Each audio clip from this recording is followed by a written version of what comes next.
নমস্কার, শুভ সন্ধ্যা। রাষ্ট্রবিজ্ঞান চর্চা কেন্দ্রের আজকের আলোচনায় সবাইকে স্বাগত। গতকাল থেকে আমাদের আলোচনা শুরু হয়েছে ডক্টর বি.আর. আম্বেদকরের জন্মদিন উপলক্ষে। আমাদের এই আলোচনা সভা প্রত্যেক দিনই চলবে ১৫ তারিখ পর্যন্ত। আজকের আমাদের এই আলোচনার মুখ্য আলোচক ডক্টর দেবী চ্যাটার্জি মহাশয়া। মহাশয়াকে অসংখ্য ধন্যবাদ আমাদের এই রাষ্ট্রবিজ্ঞান চর্চা কেন্দ্রের প্ল্যাটফর্মে আবারও উপস্থিত হওয়ার জন্য। আজকের বিষয় ডক্টর আম্বেদকরের চিন্তায় গণতন্ত্র ও সামাজিক ন্যায়। তার আগে মহাশয়ার একটি সংক্ষিপ্ত পরিচয় তুলে ধরছি। যদিও মহাশয়া আমাদের কাছে খুবই পরিচিত এবং আমাদের এই প্ল্যাটফর্মে নিয়মিত আলোচক। Former professor, department of international relation, Jadavpur university. আমি মহাশয়কে অনুরোধ জানাবো আজকের এই বিষয়ে আলোচনা করার জন্য। ধন্যবাদ।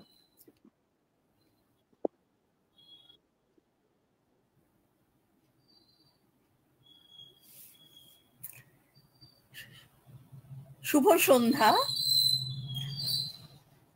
আজকে আমাকে এই অনুষ্ঠানে কিছু বলার জন্য আমন্ত্রণ জানানোয় রাষ্ট্রবিজ্ঞান চর্চা কেন্দ্রর কাছে আমি কৃতজ্ঞ।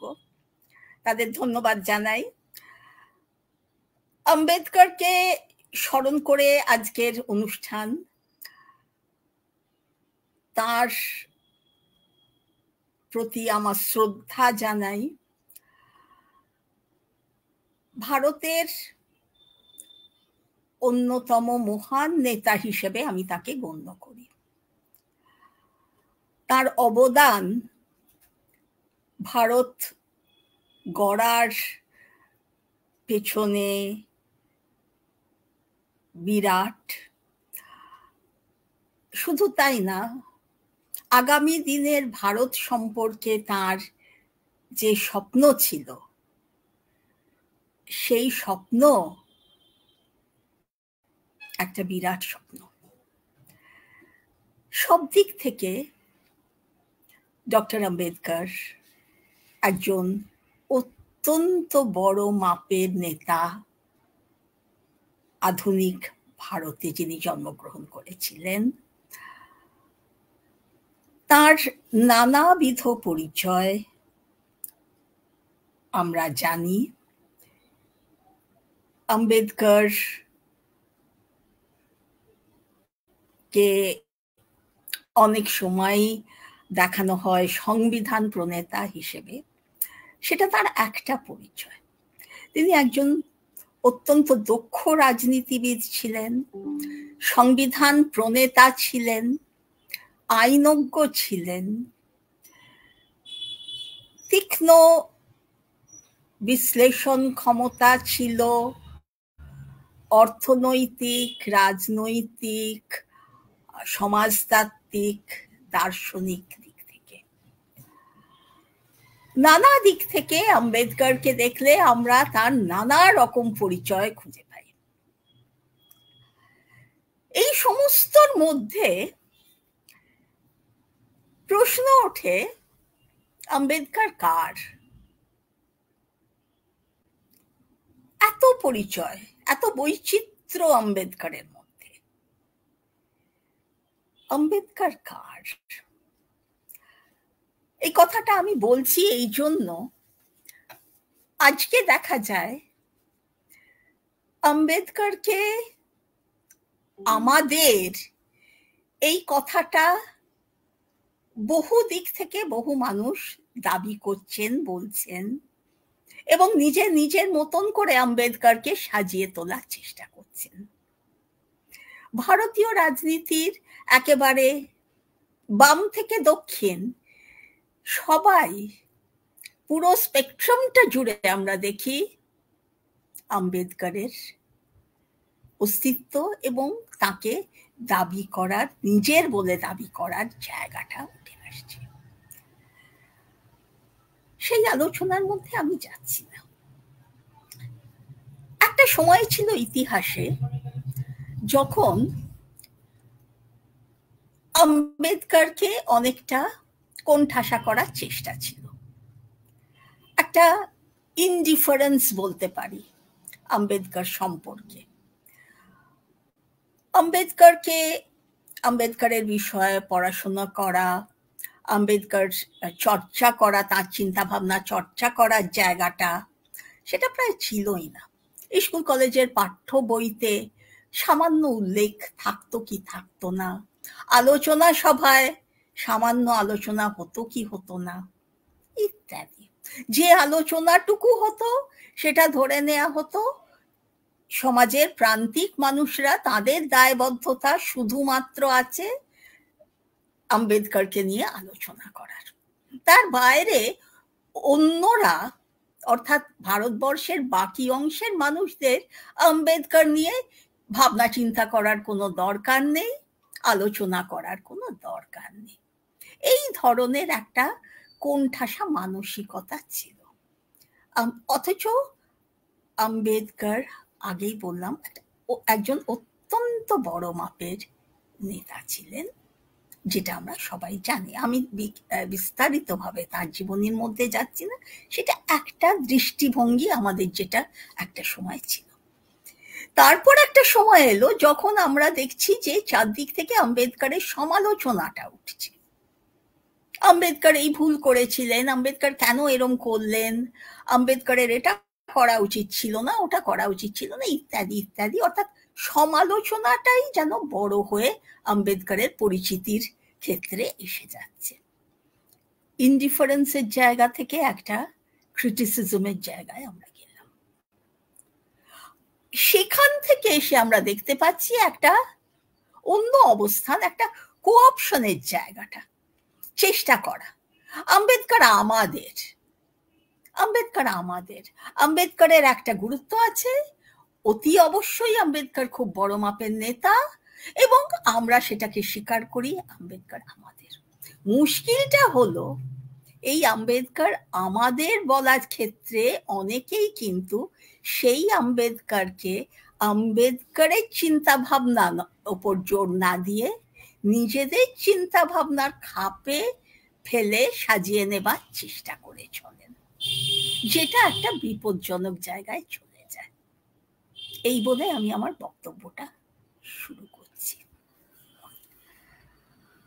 আম্বেদকর ভারতীয় সমাজে প্রান্তিক মাহার জাতির পরিবারে জন্মগ্রহণ করেছিলেন। অত্যন্ত প্রান্তিক এই মাহাররা অস্পৃশ্য হিসেবে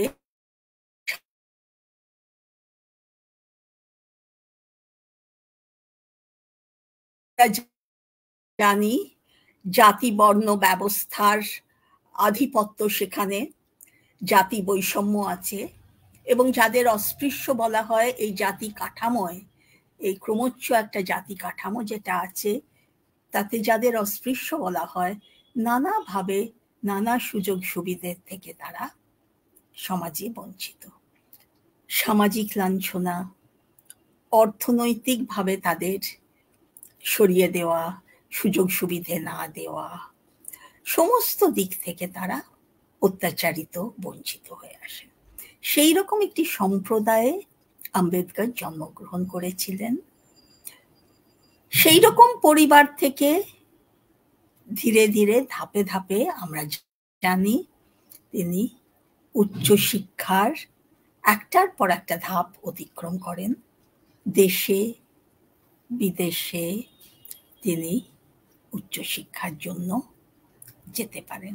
বরোদার মহারাজা অনেকখানি সাহায্য করেছিলেন আম্বেদকরের এগিয়ে যাওয়ার, শিক্ষার ক্ষেত্রে এই এগিয়ে যাওয়ার পেছনে। এবং এইভাবে অত্যন্ত কঠোর পরিশ্রমের সঙ্গে আমরা দেখতে পাই আম্বেদকরের এগিয়ে যাওয়া।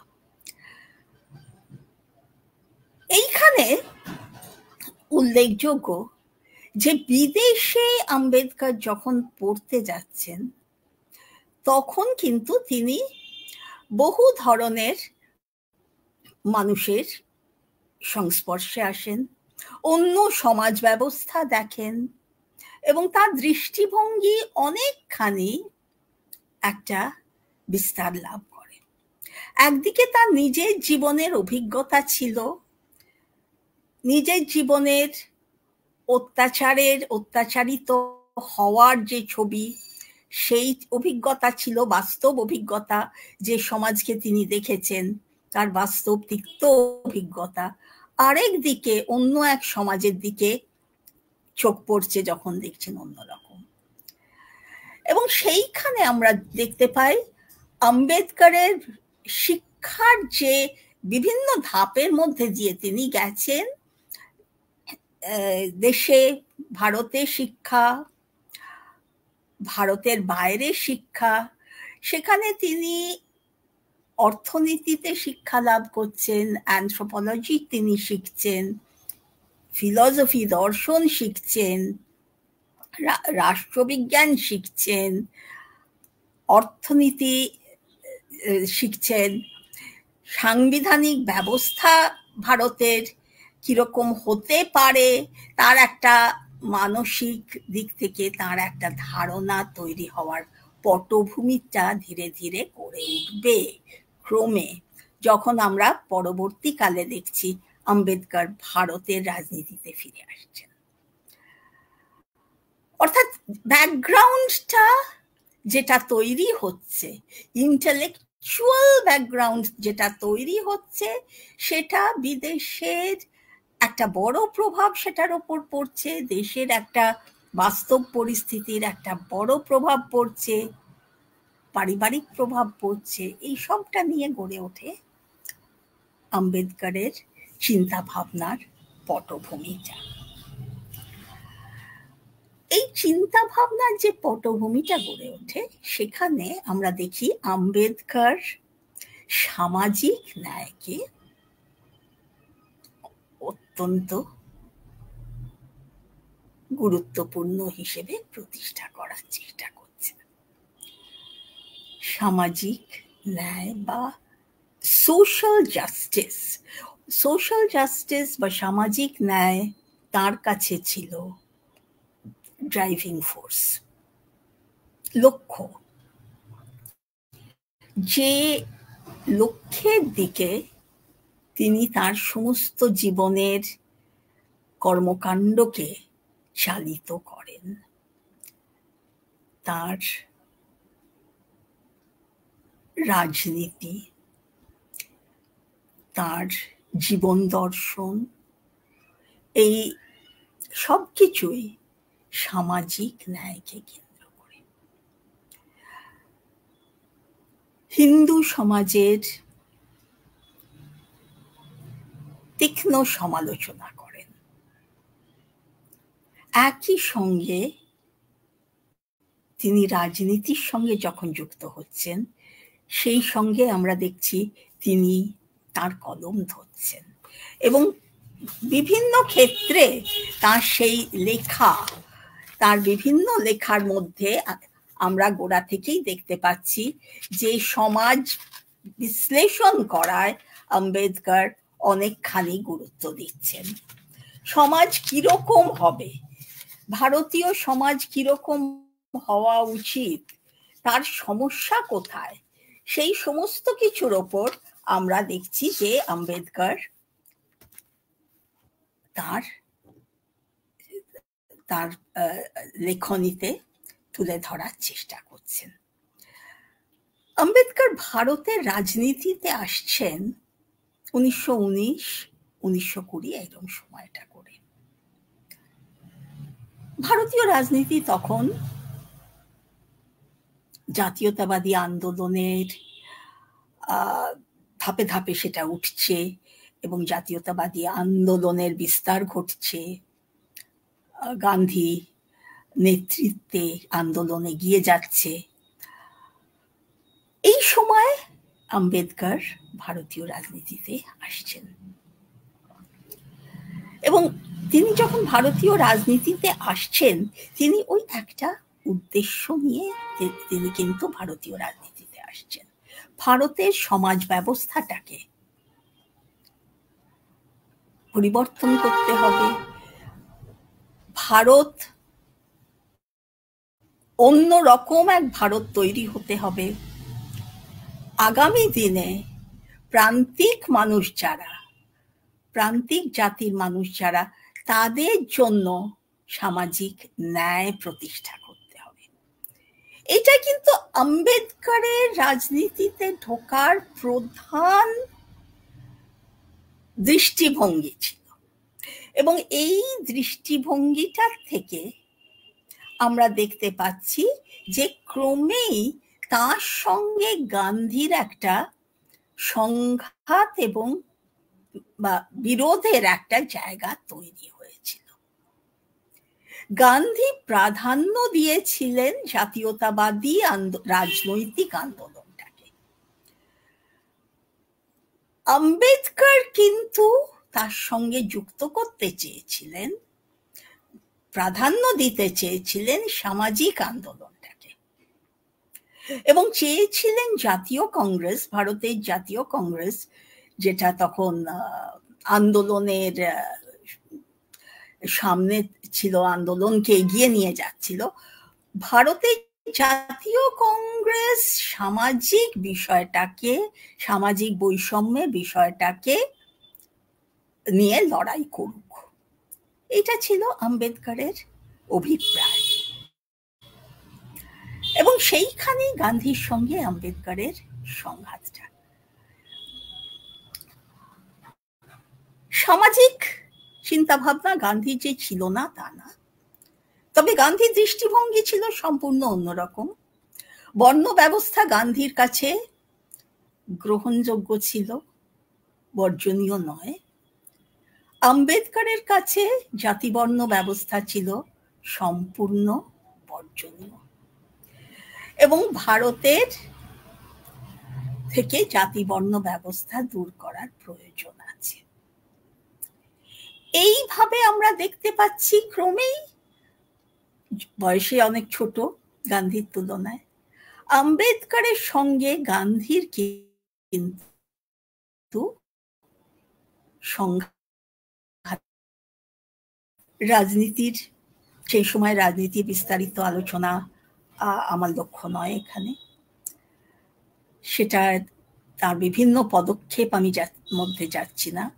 সাউথ বর্ডার কমিটির সামনে তার প্রতিবেদন, সাইমন কমিশনের সামনে তার প্রতিবেদন, লন্ডনে গোল টেবিল বৈঠক 30-এর দশকে, এবং 30-এর দশকে গোড়ায় আমরা দেখতে পাচ্ছি গান্ধী আম্বেদকর সংঘাত একটা চরম জায়গায় গিয়ে পৌঁছচ্ছে।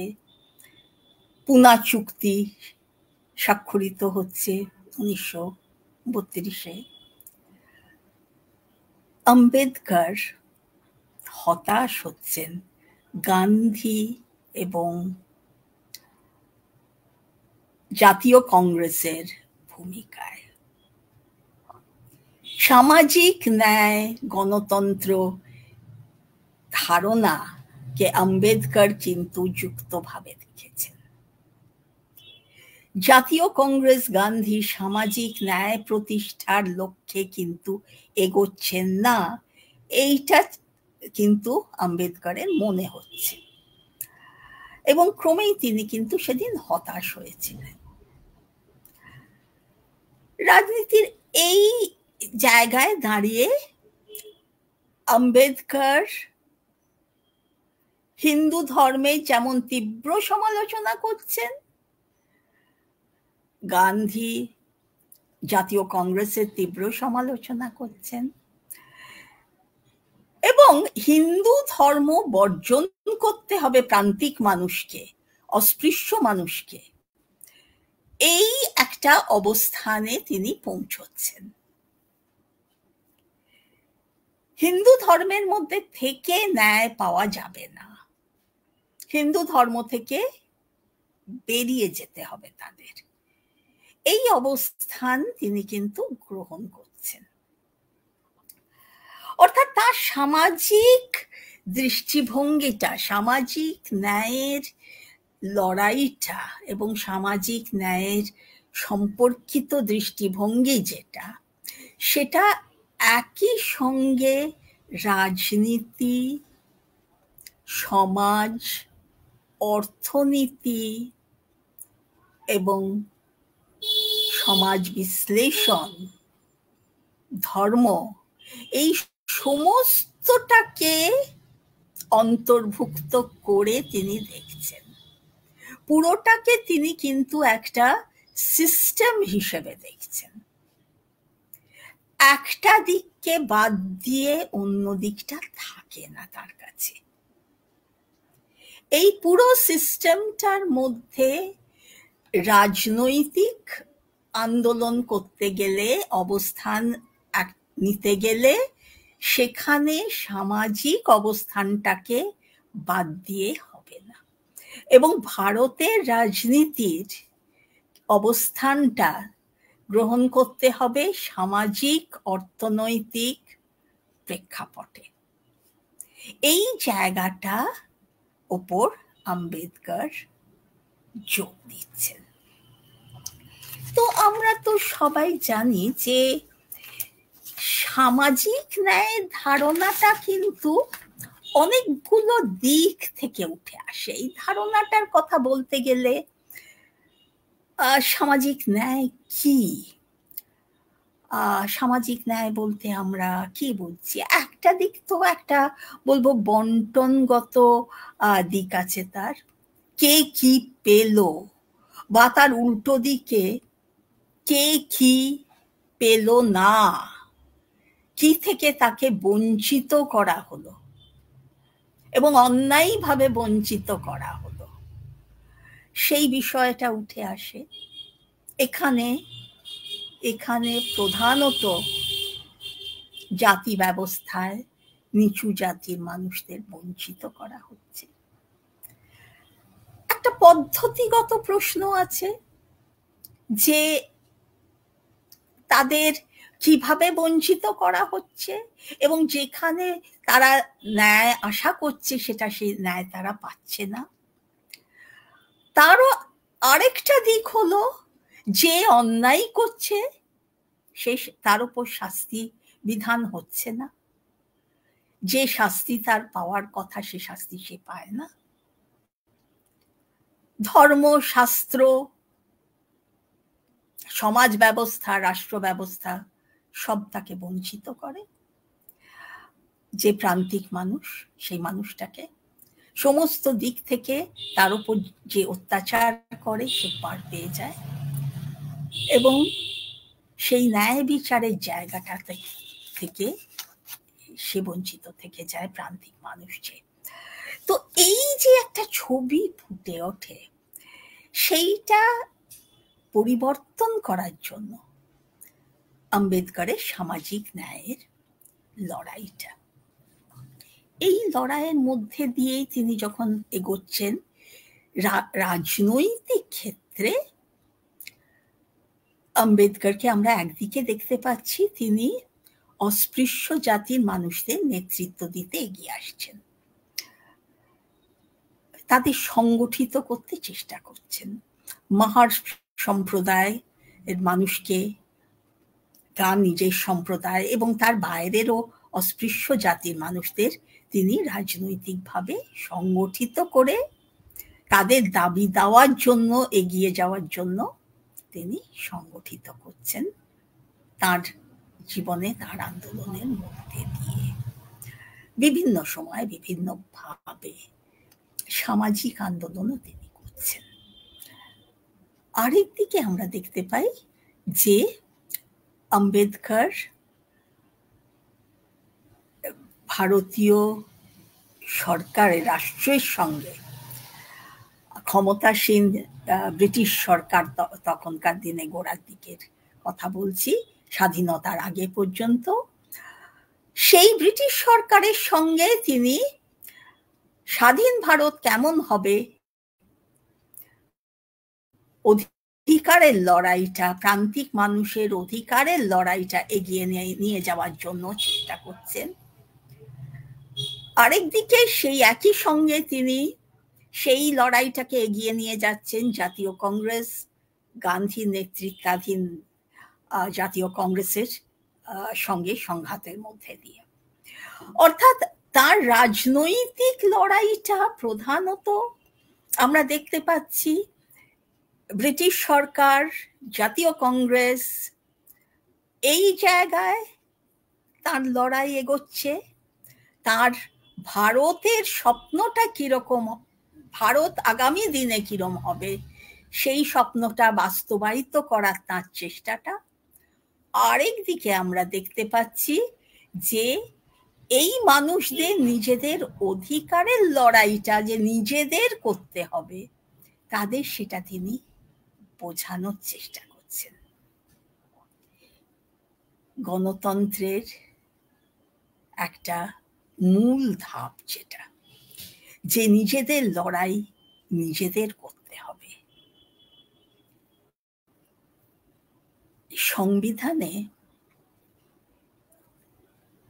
তাদের অধিকার প্রতিষ্ঠিত হতে হবে। সংবিধান রচনার সময় যত এগোচ্ছে, আম্বেদকর তত চেষ্টা করছেন ভারতীয় সংবিধানে প্রান্তিক মানুষদের অধিকার অন্তর্ভুক্ত করার জন্য। আমি আগে গোলটেবিল বৈঠকের কথা বলেছি, সেখানেও তিনি প্রান্তিক মানুষদের অধিকার প্রতিষ্ঠার জন্য চেষ্টা করছেন, সেপারেট ইলেক্টোরেটের দাবি রাখছেন, এবং সেটা নিয়েই গান্ধীর সঙ্গে চরম সংঘাতে যান। গান্ধী অনশন করেছিলেন আম্বেদকরের অবস্থান পরিবর্তনের জন্য। বাধ্য হয়ে সেদিন আম্বেদকরকে সেপারেট ইলেক্টোরেটের দাবির জায়গা থেকে সরে আসতে হয় এবং রিজার্ভ সিটের ব্যবস্থাটা মেনে নিতে হয়েছিল, কিন্তু কমন ইলেক্টোরেট। পরবর্তীকালে আমরা জানি ভারতের সংবিধান রচনার জন্য যখন গণপরিষদ গঠিত হলো, কনস্টিটিউয়েন্ট অ্যাসেম্বলি, আম্বেদকর সেখানে নির্বাচিত হয়েছিলেন, বাংলা থেকে নির্বাচিত হয়েছিলেন প্রথমে।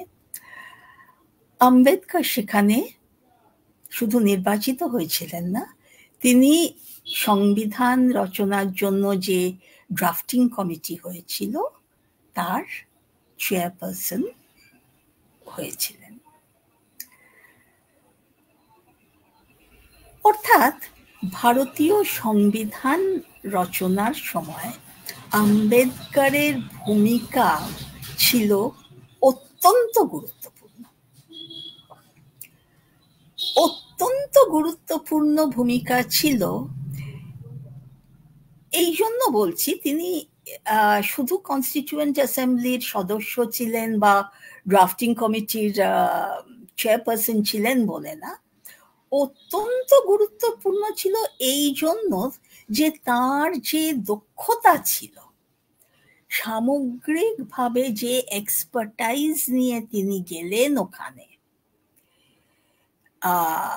যে ইন্টেলেকচুয়াল স্কিলস নিয়ে গেলেন তিনি সংবিধান রচনা করার প্রক্রিয়াটার মধ্যে যুক্ত হচ্ছেন, সেইটা ছিল অসাধারণ। তার সঙ্গে ছিল তার নিজের জীবনের বাস্তব অভিজ্ঞতা এবং ভারত কিরকম, ভারতের সামাজিক ব্যবস্থাটা কিরকম সেইটা সম্পর্কে তার বাস্তব জ্ঞান।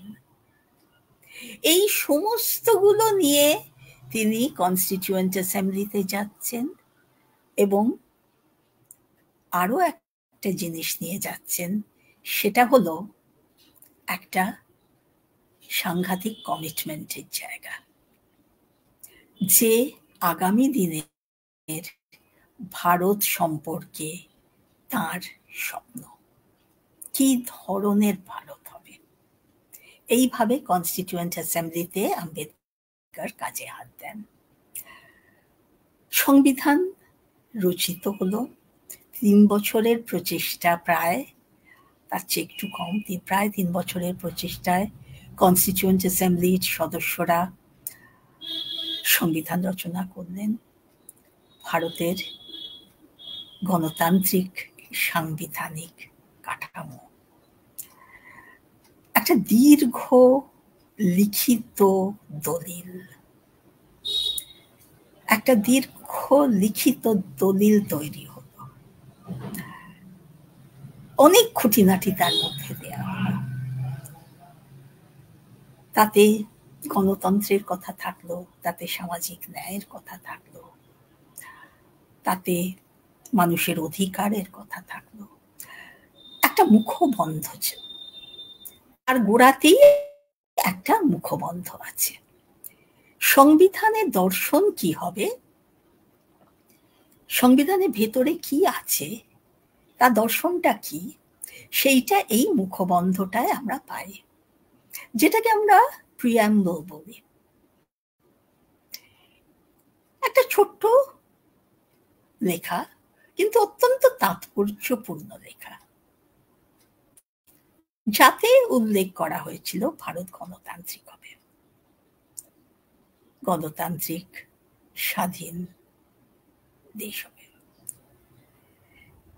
তাতে উল্লেখ করা হয়েছিল কতগুলি নীতির কথা, ন্যায়, স্বাধীনতা, সাম্য, ভ্রাতৃত্বের নীতির কথা। এই সবগুলোর কথাই উল্লেখ করা হলো, এবং এটা উল্লেখ করা হলো যে এই সংবিধান ভারতের মানুষ তাদের নিজেদের দিচ্ছে। অর্থাৎ একটা গণতান্ত্রিক চিত্র ফুটে উঠছে, যে ভারতের মানুষ তাদের নিজেদের এই সংবিধান দিচ্ছে, এবং তার মূল্যবোধগুলো এই: একটা গণতান্ত্রিক দেশ প্রতিষ্ঠিত হচ্ছে, স্বাধীন দেশ ভারত, এবং সেই স্বাধীন দেশ যেটা প্রতিষ্ঠিত হলো, আত্মপ্রকাশ করছে স্বাধীন দেশ হিসেবে, তার নীতিগুলো, সেই গণতান্ত্রিক ব্যবস্থাটা দাঁড়াচ্ছে এই নীতিগুলোর ওপর।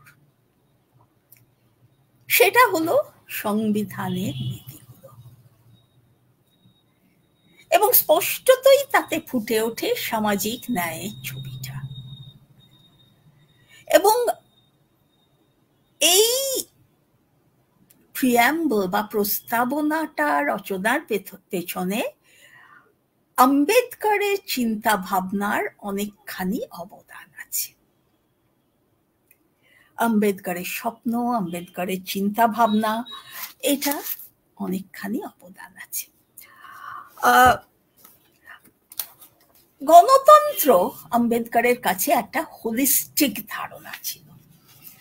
আমি একটুখানি বলি গণতন্ত্র সম্পর্কে আম্বেদকরের কথা ছিল, আমি একটু ইংরেজিতেই এটা পড়ে দিই। ডেমোক্রেসিকে উনি দেখলেন কিভাবে না, a form and method of government whereby revolutionary changes in the economic and social life of the people are brought about without bloodshed. Revolutionary changes in economic and social life of the people are brought about without bloodshed. অর্থাৎ গণতন্ত্র এমন একটা সরকার যেখানে অর্থনৈতিক ও সামাজিক জীবনে বৈপ্লবিক পরিবর্তন আসবে রক্তক্ষরণ ছাড়া। সেই দিক থেকে দেখলে আম্বেদকরের চোখে গণতন্ত্র, রাজনৈতিক গণতন্ত্র, শুধু গণতন্ত্র নয়, গণতন্ত্রের একটা সার্বিক ধারণা ফুটে উঠছে, একটা হোলিস্টিক ভিশন, যেখানে রাজনৈতিক, সামাজিক, অর্থনৈতিক গণতন্ত্র একই সঙ্গে গাঁথা আছে।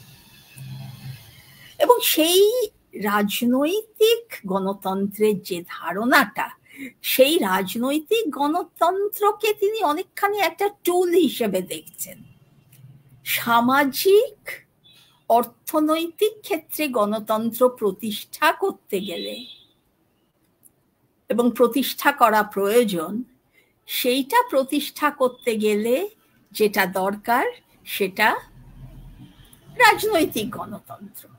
কিন্তু সামাজিক ক্ষেত্রে গণতন্ত্র না এলে, অর্থনৈতিক সামাজিক ক্ষেত্রে গণতন্ত্র না এলে, আম্বেদকর এও মনে করেছিলেন এবং কনস্টিটিউয়েন্ট অ্যাসেম্বলিতে তার শেষ ভাষণে তিনি ব্যক্ত করেছিলেন সেই ভয়টা, যে সামাজিক রাজনৈতিক ক্ষেত্রে সে গণতন্ত্র প্রতিষ্ঠা করতে না পারলে রাজনৈতিক গণতন্ত্র বিপন্ন হওয়ার সম্ভাবনাটা থেকে যাবে। অর্থাৎ আম্বেদকর সামাজিক গণতন্ত্রকে অনেক বেশি গুরুত্ব দিচ্ছেন। সামাজিক অর্থনৈতিক ক্ষেত্রে পরিবর্তনটাকে তিনি অনেক বেশি গুরুত্ব দিচ্ছেন এবং রাজনৈতিক গণতন্ত্রকে একদিক থেকে হাতিয়ার হিসেবে দেখছেন, প্রয়োজনের দিক থেকে পরিবর্তনটা আনবার জন্য, লড়াইয়ের জন্য হাতিয়ার দেখছেন, এবং আরেক দিক থেকে তিনি দেখছেন যে সেই রাজনৈতিক গণতন্ত্র সামাজিক অর্থনৈতিক পরিবর্তন বাদে সেটার টিকে থাকাটা খুব বিপন্ন হয়ে পড়ার সম্ভাবনা থাকবে। এই একটা জায়গা থেকে আমরা দেখছি সংবিধান রচনার ক্ষেত্রে আম্বেদকর তার অবস্থান গ্রহণ করেন। এবং সংবিধানের যদি আমরা ধারাগুলো দেখি, সেখানে আমরা দেখতে পাবো এই যে নীতিগুলোর কথা বলা হয়েছে, সেই নীতিগুলো অধিকারের প্রশ্ন, সাম্যের প্রশ্ন, স্বাধীনতার প্রশ্ন, এই নীতিগুলো আমরা সংবিধানের মধ্যে দেখতে পাচ্ছি। সমস্ত নাগরিকদের সমান অধিকার দেয়া হচ্ছে, সমস্ত নাগরিকদের সমান অধিকার দেয়া হয়েছে, যদিও তার পাশাপাশি প্রান্তিক মানুষের জন্য বিশেষ ব্যবস্থার উল্লেখও এসে যায়। তার পাশাপাশি অস্পৃশ্যতা নিষিদ্ধ করার প্রশ্নটা আসে। এই ধরনের একটি সংবিধান আমাদের রচিত হলো, সবার সমান ভোটাধিকার থাকলো, জাতি তার পথে বাধা হলো না, জাতি পরিচিতি ভিত্তিতে কেউ বেশি গুরুত্বপূর্ণ ভোট দেওয়ার অধিকারী থাকলো না, বা কেউ কম গুরুত্ব পেল ভোট দানের ক্ষেত্রে, তাও হলো না। সবার সমান অধিকার থাকলো সরকার নির্বাচিত করার ক্ষেত্রে। আম্বেদকরের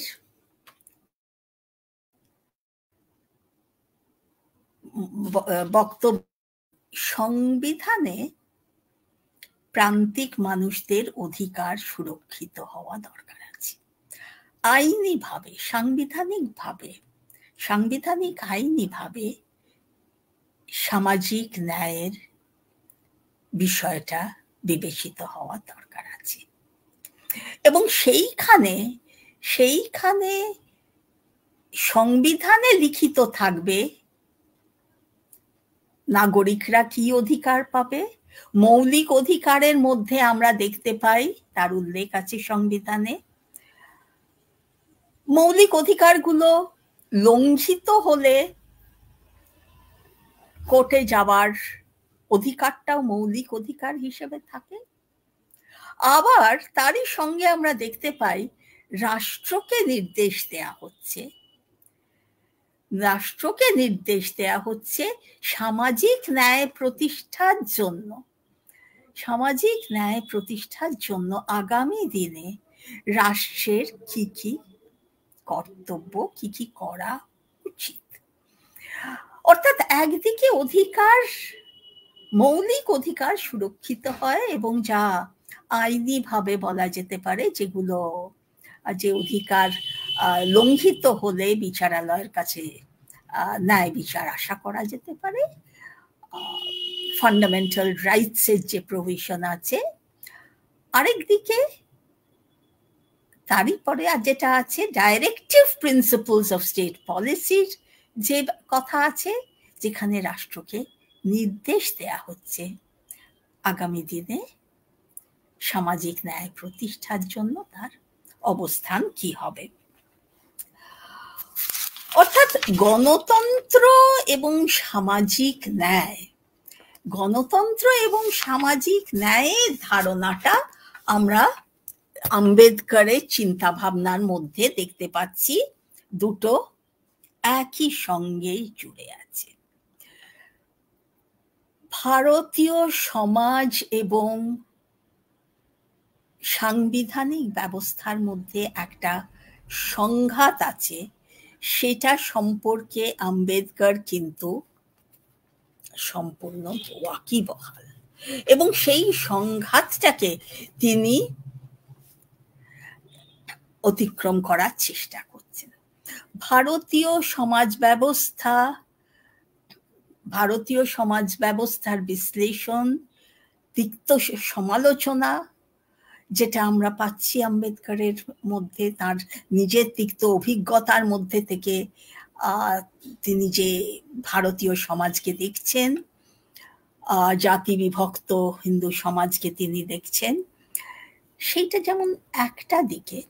আরেক দিকে যে আম্বেদকরকে আমরা দেখছি, তার একটা অত্যন্ত আধুনিক গণতান্ত্রিক দৃষ্টিভঙ্গি আছে, যে দৃষ্টিভঙ্গির থেকে তিনি আগামী দিনে ভারতকে গড়তে চাইছেন, যেখানে সিটিজেনশিপকে, নাগরিকত্বকে তিনি গুরুত্ব দিচ্ছেন, এক রাষ্ট্রের নাগরিকত্ব, একটা নেশনের আইডেন্টিটির কথা তিনি ভাবছেন। অর্থাৎ সবাই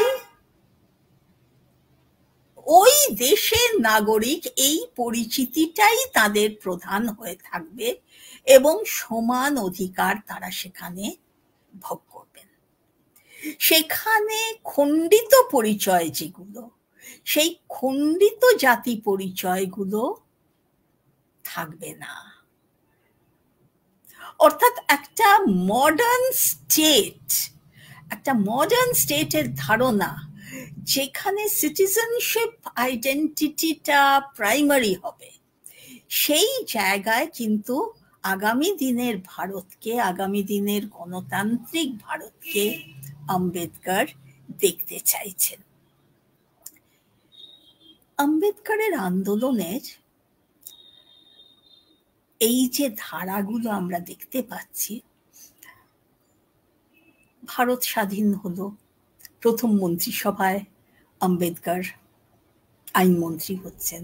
একটা সময় তিনি হিন্দু কোড বিল বিষয়ে তিনি মন্ত্রিসভা থেকে পদত্যাগ করছেন, সেটা যখন হিন্দু কোড বিল পাস করাতে পারেননি, তিনি পদত্যাগ করছেন। আম্বেদকরের এই যে বিভিন্ন রাজনৈতিক কর্মকাণ্ড, তার পাশাপাশি আমরা তার চিন্তা ভাবনার আরেকটা দিকে একটু দৃষ্টি আকর্ষণ করি। সেই আরেকটা দিক যেটার দিকে দৃষ্টি আকর্ষণ করব, সেটা হলো আম্বেদকরের, আমি আগেই বলেছি 30-এর দশকে তিনি হিন্দু ধর্ম সম্পর্কে, হিন্দু ধর্ম ত্যাগ করার প্রশ্নটা তিনি এনেছেন। 20 বছর পরে প্রায় আমরা দেখতে পাচ্ছি 50-এর দশকে গিয়ে 1956-তে আম্বেদকর বৌদ্ধ ধর্ম গ্রহণ করছেন। তিনি একা নন, একজনের ধর্মান্তরিত হওয়ার বিষয় এটা নয়। তিনি বৌদ্ধ ধর্ম গ্রহণ করছেন, তার অনুগামীদের নিয়ে হাজার হাজার অনুগামীকে নিয়ে, সংখ্যা নিয়ে অনেক রকম আলাদা আলাদা তথ্য উঠে আসে, আমি তার মধ্যে যাচ্ছি না, কিন্তু হাজার হাজার অনুগামীকে নিয়ে তিনি ধর্মান্তরিত হন, হিন্দু ধর্ম ত্যাগ করে তারা বৌদ্ধ ধর্মের দিকে এগোচ্ছেন। এখন এইটাকে আমি কিন্তু শুধু ধর্মান্তকরণ হিসেবে দেখি না। ধর্ম পরিবর্তন শুধু নয়, একটা ধর্ম থেকে আরেকটা ধর্ম আম্বেদকরের যাওয়া শুধু না, একটা ধর্মের সম্পর্কে সমালোচনা, আরেকটা ধর্মকে গ্রহণ করা বিষয়টা না। সামাজিক ন্যায়ের যে লড়াইটা আম্বেদকর করছিলেন, সেই লড়াইটারই একটা পর্যায়ে, এটা একটা পিক বলতে পারি। সামাজিক ন্যায়ের লড়াইটা, গণতান্ত্রিক চেতনার লড়াইটা একটা পিকে পৌঁছচ্ছে, এবং সেই জায়গায় দাঁড়িয়ে তিনি কিন্তু বৌদ্ধ ধর্ম গ্রহণ করছেন, যে ধর্মটা কোনো ঈশ্বর ভিত্তিক ধর্ম নয়, যে ধর্মটা প্রধানত মানুষে মানুষে সম্পর্ক কেমন হবে, পারস্পরিক সম্পর্ক সমাজে কেমন হবে, সেইটার ওপর জোর দিচ্ছে, সেইটার ওপর ভিত্তি করে যে ধর্মটা দাঁড়াচ্ছে।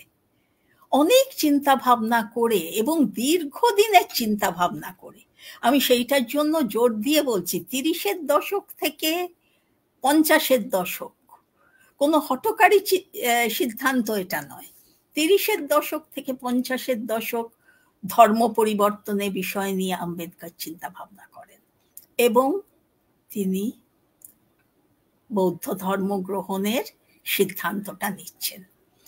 এটা সামাজিক ন্যায়ের লড়াইয়ের একটা পর্যায় হিসেবে আমাদের দেখা উচিত, ধর্মান্তকরণের পর্যায় হিসেবে নয়। এর সঙ্গে বলবো, আমরা যদি দেখি যে নীতিগুলোর ভিত্তিতে তিনি ধর্মান্তরিত সেদিন হয়েছিলেন, যে নীতিগুলোর ভিত্তিতে আম্বেদকর বৌদ্ধ ধর্ম গ্রহণ করছেন, তিনি কিন্তু সেই নীতিগুলোর সঙ্গে আরো অনেক নীতি যুক্ত করেছেন সেদিন, এবং বৌদ্ধ ধর্মকে একটা নতুন রূপ দিয়েছেন, যার ফলে সেটাকে নবযান বৌদ্ধ ধর্ম হিসেবে চিহ্নিত করা হয়। এবং আম্বেদকর অনুগামীরা যারা বৌদ্ধ ধর্ম সেদিন গ্রহণ করলেন, একটা বড় সংখ্যা তাদের মধ্যে মাহার সম্প্রদায়ের মানুষ এবং অস্পৃশ্য অন্যান্য জাতির মানুষরাও ছিলেন, এবং পরবর্তীকালেও আমরা দেখি যে তারা ধর্মান্তরিত হয়েছেন। এই সম্প্রদায়ের মানুষের মধ্যে থেকে বৌদ্ধ ধর্ম গ্রহণ করার একটা প্রক্রিয়া আমরা লক্ষ্য করেছি। এখন এই জায়গাটা কিন্তু বুঝতে হবে যে রাজনীতির ক্ষেত্রে তিনি সামাজিক ন্যায়ের লড়াই করছেন, সমাজের ক্ষেত্রে তিনি লড়াই করছেন, এবং ধর্মকে তিনি ব্যবহার করছেন।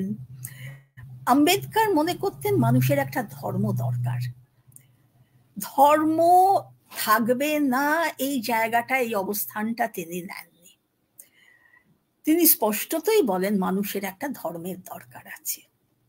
সেই জায়গা থেকে তিনি সামাজিক ন্যায়ের আন্দোলনটাকে বৌদ্ধ ধর্মগ্রহণের সঙ্গে যুক্ত করছেন।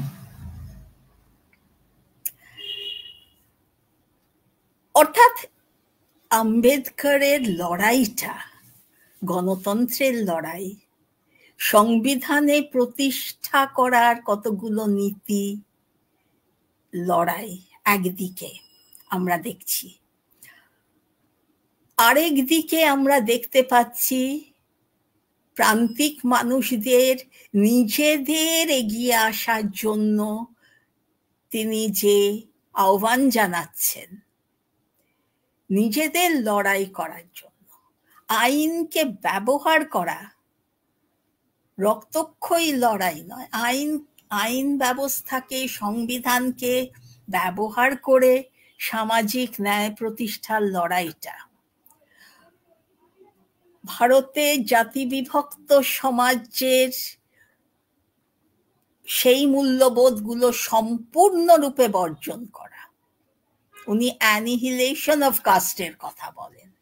সম্পূর্ণরূপে ওই মূল্যবোধগুলোকে বর্জন করার যে লড়াই, এই সমস্ত কিছু কিন্তু আমরা দেখতে পাচ্ছি আম্বেদকরের আন্দোলনের মধ্যে দিয়ে, তার বিভিন্ন রচনার মধ্যে দিয়ে আমরা দেখতে পাচ্ছি।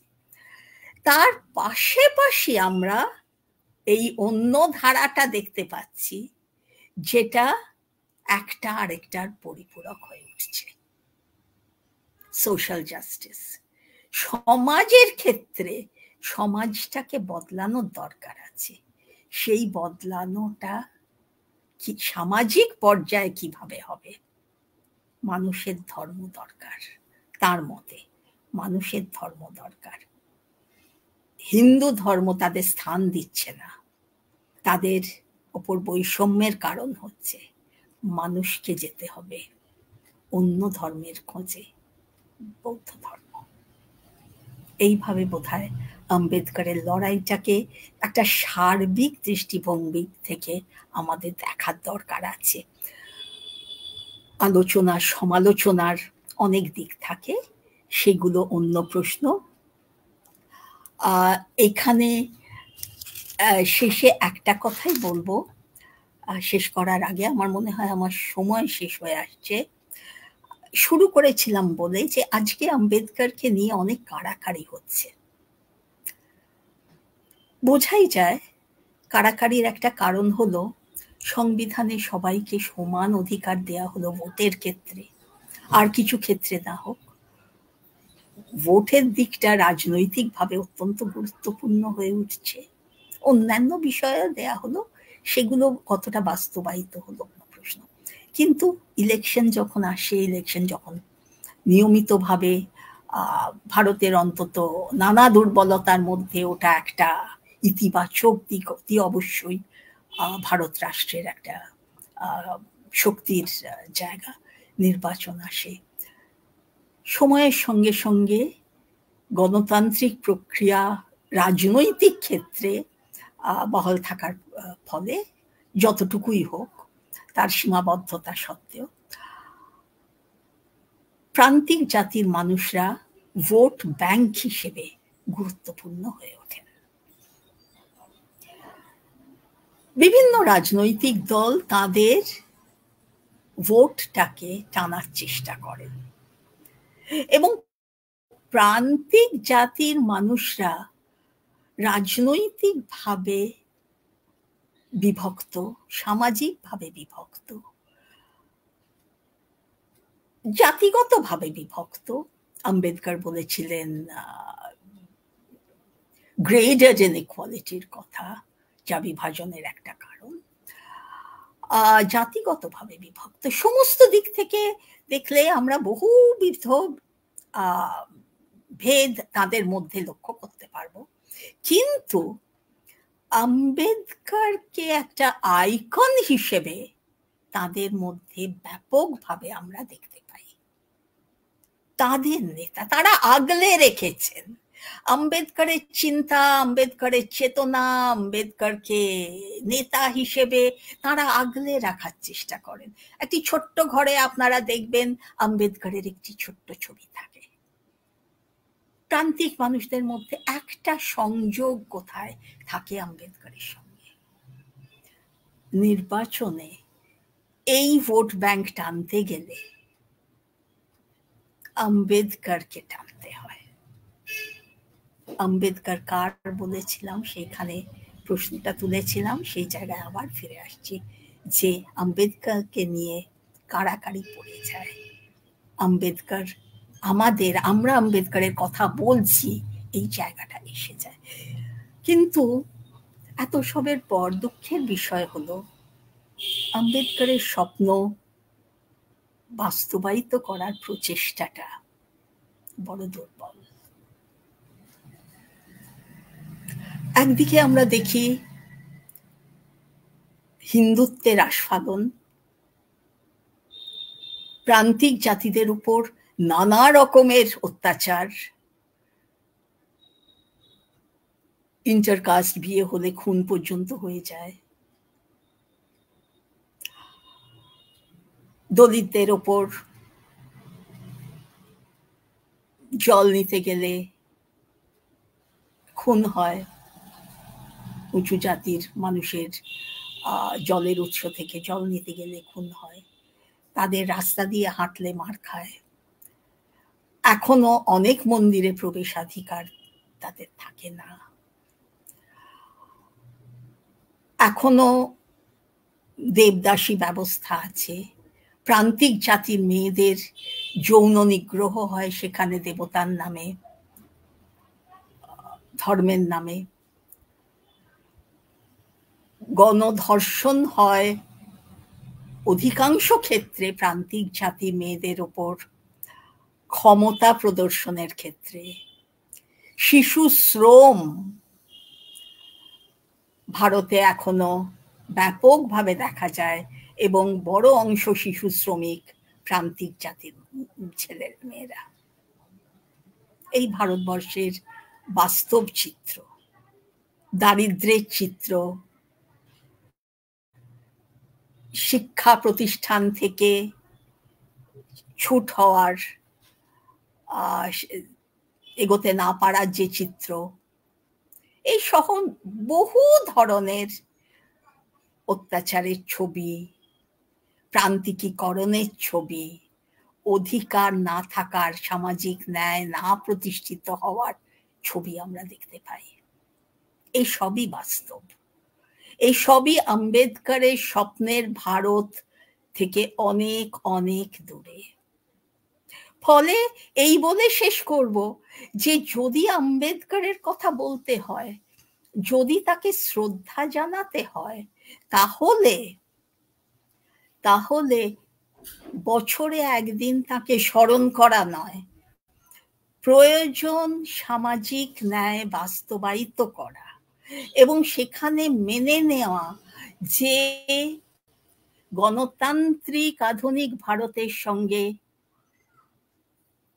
যে ভারতের বৈষম্য প্রতিষ্ঠিত যে ভারতের সংঘাত আছে, যে সমাজের সংঘাত আছে, সেই সংঘাত থাকলে হবে না। গণতান্ত্রিক ভারত প্রতিষ্ঠা করতে গেলে সামাজিক ন্যায় দরকার। প্রান্তিক করে রাখলে একটা জনসংখ্যাকে প্রান্তিক করে রাখলে সেই মানুষ কিন্তু সামাজিক ন্যায় পায় না। এই বলে আমি আমার বক্তব্য শেষ করছি। কোনো প্রশ্ন যদি থাকে বলবেন। অসংখ্য ধন্যবাদ ম্যাম। কিছু প্রশ্ন আছে। হ্যাঁ, একজন প্রশ্ন করেছে, আমি লিখে দিয়েছি যে আম্বেদকর যে সংবিধানের রচনা করেছিলেন বর্তমান সময়ে ওই সংবিধানের ভূমিকা কতখানি প্রাসঙ্গিক? এই সংবিধান তো আমাদের বর্তমান সংবিধান। আমরা যে ভারতের বর্তমানে যে সংবিধান আছে সেই সংবিধানই আম্বেদকর তো একা রচনা করেননি, কনস্টিটিউয়েন্ট অ্যাসেম্বলি পুরোটাই ছিল, তার সঙ্গে অনেকের অবদান ছিল সেটার মধ্যে, কিন্তু আম্বেদকরের বড় ভূমিকা ছিল। তো সেই যে সংবিধান সেদিন রচিত হয়েছিল, বিভিন্ন সময়ে বিভিন্ন অ্যামেন্ডমেন্ট হয়েছে, কিন্তু আজকে তো সেই সংবিধানই আমাদের রয়েছে। তবে সংবিধানে যা বলা আছে এবং বাস্তব চিত্রটা দেশের যা, দুটোর মধ্যে সংঘাতটার কথা আমি উল্লেখ করলাম।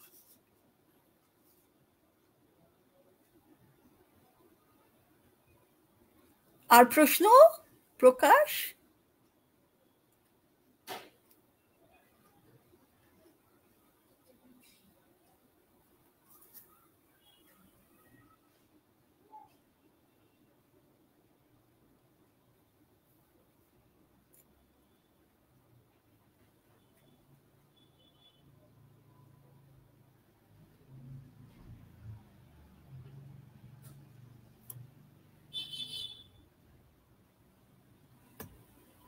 আন্দোলন কি জাতীয়তাবাদী নাকি গোষ্ঠীতান্ত্রিক? আমি আমি শুনতে পাইনি, কেটে গিয়েছিল, একটু বলবে আরেকবার? আচ্ছা, অনিক মণ্ডল বলছেন, স্বাধীনতার পর থেকে যারা আমাদের আইকন তারা প্রায় প্রত্যেকেই জাতীয়তাবাদী আন্দোলনে অংশগ্রহণ করেছেন। গান্ধী, নেহেরু বা সুভাষচন্দ্র। ডক্টর আম্বেদকর জাতীয়তাবাদী আন্দোলনে সেভাবে অংশগ্রহণ করেননি। ডক্টর আম্বেদকর প্রবর্তিত দলিত আন্দোলন কি জাতীয়তাবাদী নাকি গোষ্ঠীতান্ত্রিক? আম্বেদকর সেই অর্থে জাতীয়তাবাদী আন্দোলনে অংশগ্রহণ করেননি, এই পর্যন্ত আমি তোমার সঙ্গে আপনার সঙ্গে একমত হলাম। তো কিন্তু এই গোষ্ঠীতান্ত্রিক কথাটাতে আমার আপত্তি আছে, কারণ আম্বেদকর জাতীয়তাবাদের একটা অন্য ধারণা ছিল, এবং সেই ধারণা অনুযায়ী গান্ধী বা জাতীয় কংগ্রেস বা অন্যান্য জাতীয়তাবাদী আন্দোলনের নেতারা যেভাবে এগোচ্ছিলেন তার সঙ্গে উনি একমত হতে পারেননি। ওর ধারণাটাতে রাজনীতি এবং সমাজের আন্দোলন, সামাজিক আন্দোলন যেটা, সেইটা একসঙ্গে জোড়ার দরকার ছিল, এবং সেই আন্দোলনটাকে এগিয়ে নিয়ে যাওয়াটাই ছিল তার জাতীয়তাবাদী ধারণার জায়গাটা। ফলে সেইখান থেকে তাকে জাতীয়তাবাদী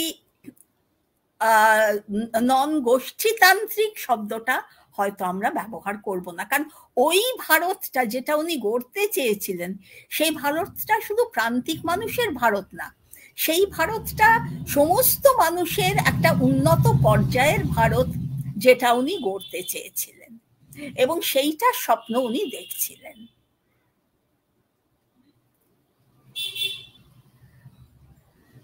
পরবর্তী প্রশ্ন দীপ রয় করেছেন, প্রান্তিক মানুষের প্রতি যে বৈষম্য রয়েছে তার সমাধান আমরা কি করে পাবো? সমাজ ব্যবস্থাকে বড় রকম পরিবর্তন করার দরকার আছে। আমাদের বাঁচতে হবে, আমরা কি চাই?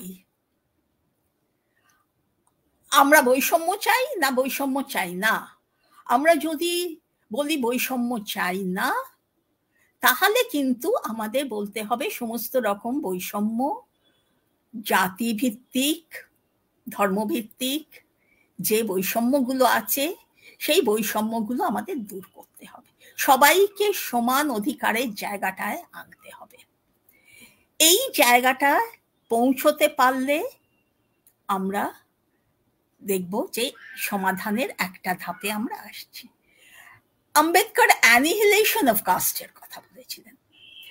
জাতি বর্ণ ব্যবস্থার সঙ্গে কোনো আপোষ হয় না, অ্যানিহিলেশন হয়, সম্পূর্ণভাবে প্রত্যাখ্যান করার জায়গাটা, এবং সেটাকে সম্পূর্ণভাবে অসাংবিধানিক বলে চিহ্নিত করার জায়গাটা বা সময়টা আজকে বোধহয় এসেছে। তা না হলে ভারত বিপন্ন হবে। এইটা একটা দিক। আরেকটা দিক বলবো যে আইন থাকে, আইন নিজে নিজে প্রণয়ন হয় না, আইন নিজে নিজে কার্যকর হয় না। আইন প্রণয়ন কাউকে করতে হয়। কনস্টিটিউয়েন্ট অ্যাসেম্বলি সংবিধানটাকে রচনা করলেন, আমাদের সংসদ, স্টেট লেজিসলেচার, পার্লামেন্ট আইন প্রণয়ন করছেন পরবর্তীকালে। এই আইনগুলো কার্যকর করতে গেলে কিন্তু বহু মানুষের যুক্ত প্রচেষ্টা দরকার। কার্যকর করার ক্ষেত্রে আমাদের যথেষ্ট গাফিলতি আছে, এবং সেইখানে সামাজিক চাপ রয়েছে।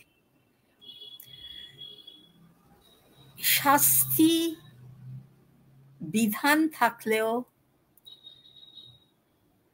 এই ধরনের অপরাধের ক্ষেত্রে, জাতিগত অপরাধের ক্ষেত্রে শাস্তি আমরা দেখি কমই হয়। কোনো না কোনো ভাবে মানুষ পার পেয়ে যান। আইন আরো কঠোরভাবে প্রয়োগ হওয়ার দরকার আছে, এবং প্রয়োগকারীদের দিকে গাফিলতি থাকলে তাদের শাস্তি এবং কঠোর শাস্তি হওয়া প্রয়োজন আছে। এইগুলো কয়েকটা কথা বললাম, আরো অনেকগুলো দিক। প্রত্যেক ঘরে ঘরে কিন্তু সচেতনতার দরকার আছে, যথাযথ শিক্ষার দরকার আছে।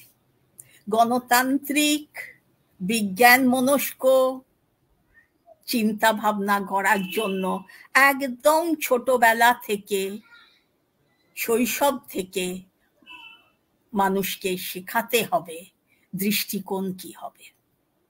শুধু সাবজেক্ট শেখানো নয়, আমরা সাবজেক্ট শেখানোর উপর জোর দিই, কিন্তু জোর দিতে হবে মানুষ গড়ার, যে মানুষ সামাজিক ন্যায়, গণতান্ত্রিক চেতনা, বিজ্ঞান মনস্কতা এইগুলোতে বিশ্বাস করবে। এই আরো অনেক কিছু বলার থাকে, ওটা পুরো একটা আলাদা আলোচনার জায়গা। আর কিছু?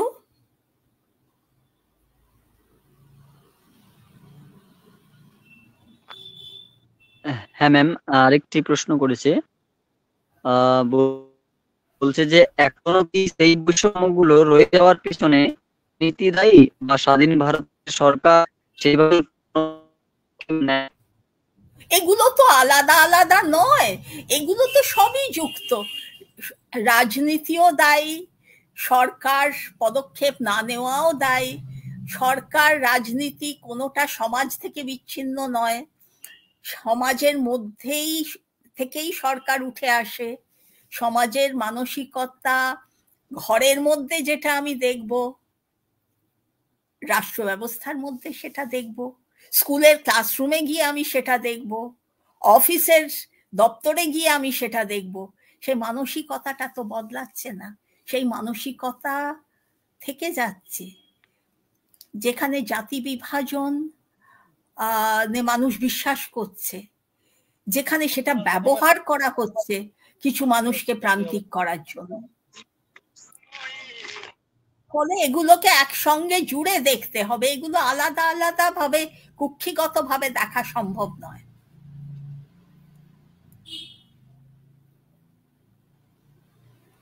আরেকটি শেষ প্রশ্ন, বাংলা থেকে আম্বেদকর নির্বাচিত হয়েছিলেন, অথচ দলিত ইস্যু বাংলার রাজনীতিতে কখনো সেভাবে উঠে আসেনি কেন? বাংলার রাজনীতি অনেকখানি আলোড়িত হয়েছিল একটা সময়, ঠিক তার পরপরই আমি বলবো দেশভাগের রাজনীতির বিষয়, এবং সেখানে অনেকখানি উদ্বাস্তু রাজনীতিটা সামনে চলে আসে।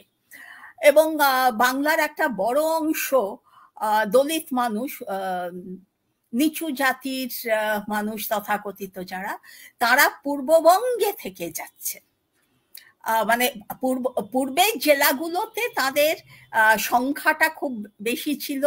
দেশ যখন ভাগ হলো তখন তাদের একটা বড় অংশ আমরা দেখছি পাকিস্তান, পূর্ব পাকিস্তান, তখন পাকিস্তানে আমরা তাদের খুঁজে পাচ্ছি।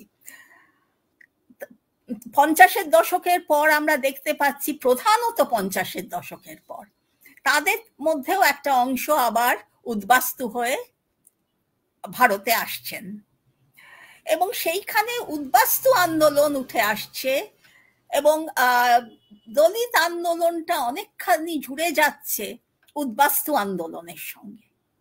এটাও আবার একটা বড় রাজনৈতিক ইতিহাস আছে, সামাজিক অর্থনৈতিক ইতিহাস আছে এই সময়, যেটার বিস্তারিত আলোচনার জায়গা আছে। তবে মোটামুটি ছবিটা এইরকম, যেটার জন্য সেই সময় আমরা দেখতে পাই যে দলিত ইস্যুটা বাংলার রাজনীতিতে অতখানি সামনে চলে আসছে না। যদিও বিভিন্ন সময়, পরবর্তীকালে বিভিন্ন সময়, এবং তখন থেকেই আমি বলবো খুব ইউনিফাইড একটা মুভমেন্ট হিসেবে না হলেও দলিত আন্দোলন কিন্তু বিভিন্ন স্তরে, বিভিন্ন পর্যায়ে বাংলাতেও যথেষ্টই আছে। নেই এ কথা কিন্তু বলার জায়গাটা আমরা নেই। বাংলাতে যথেষ্ট আছে। যারা খুঁজে পান না, আমি বলবো তারা আরেকটু খুঁটিয়ে দেখুন, সমাজের নিচের তলার দিকটা একটু দেখুন, গ্রামে গঞ্জে দেখুন। আজকে একটা উদাহরণ আমি দিই, বিভিন্ন রাজনৈতিক দল আবার সেই ভোট ব্যাংক ধরেই ধরুন মতুয়া আন্দোলনের দিকে তাকিয়ে আছে।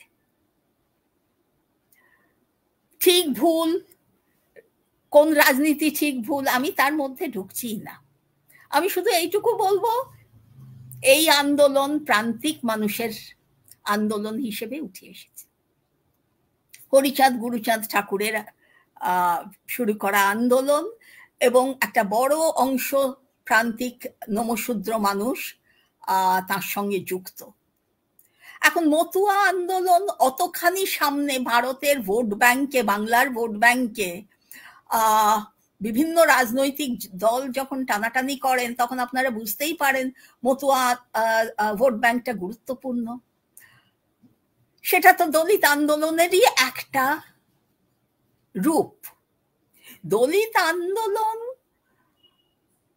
একটা চেহারা নয়, তার অনেক রকম চেহারা আছে, অনেক রকম জায়গায় অনেক রকম আন্দোলনের রূপ নিয়েছে বা নেয়।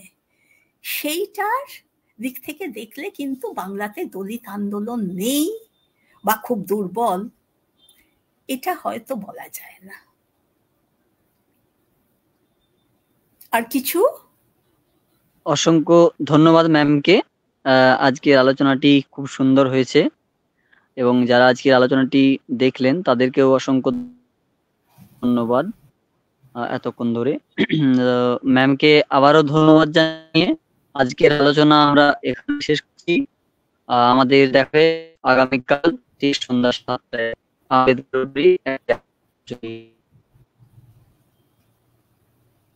সবাইকে শুভরাত্রি।